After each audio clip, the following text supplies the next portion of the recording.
નમસ્કાર, world media ન્યૂઝમાં આપનું સ્વાગત છે। હું છું સફી શેખ। જોઈએ આજના નવા સમાચારો। ભરૂચ જિલ્લાના ઝઘડિયા તાલુકાના ઉમરલા ગામે આંગણવાડી કાર્યકરો સામે સોશિયલ મીડિયા પર ખોટા આક્ષેપો અને ધમકીભર્યો વિડીયો વાયરલ થતાં ભારે ચકચાર મચી છે। સમગ્ર મામલે આંગણવાડી કાર્યકરોએ ઉમરલા પોલીસ સ્ટેશનમાં લેખિત ફરિયાદ કરી વિડીયો બનાવનાર સામે કડક કાયદેસરની કાર્યવાહીની માંગ કરી છે।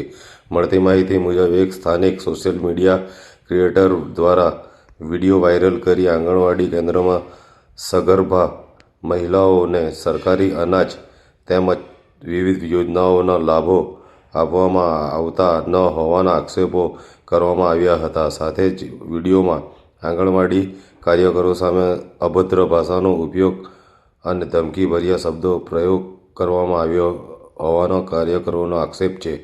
આંગણવાડી કાર્યકરોએ જણાવ્યું હતું કે તેઓ સરકારના નિયમો મુજબ પોતાની ફરજ નિષ્ઠાપૂર્વક બજાવી રહ્યા છે, તેમ છતાં કોઈ પણ આધાર પુરાવા વિના કરવામાં આવેલા આક્ષેપોથી તેમની સામાજિક પ્રતિષ્ઠાને નુકસાન પહોંચ્યું છે।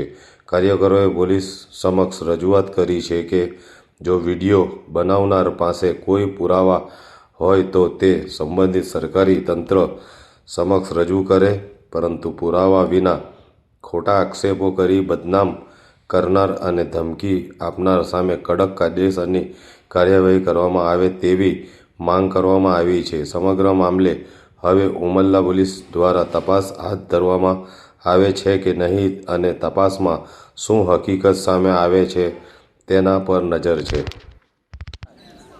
મારું નામ વસાવા સૌરીબેન શશિગવાનભાઈ છે। હું ગામ ઉમરલા, અમે 3 આંગણવાડી બહેનો છે, તેજસ્વીબેન, વર્ષાબેન અને 3 આશા વર્કર બહેનો ઉમરલા ગામમાં ફરજ બજાવીએ છીએ। આજ રોજ દીપકભાઈ રામાભાઈ વસાવા કરીને જે વ્યક્તિ છે તેને વિડીયો વાયરલ કર્યો છે અમને બદનામ કરવા માટે। એ વ્યક્તિ વિડીયોમાં એવું કહે છે કે આંગણવાડી વર્કર દાળ, ચણા, તેલ બધું સગે વગે કરીને ખાઈ જાય છે અને આશા વર્કર બહેનોને એવું કહે છે કે આશા વર્કર બહેનો ડિલિવરીના પૈસા ખાઈ જાય છે। તેથી આ વ્યક્તિ પાસે પુરાવા હોય તો રજૂ કરે, માટે અમે આજ રોજ પોલીસ સ્ટેશને ફરિયાદ આપવા માટે આવ્યા છે।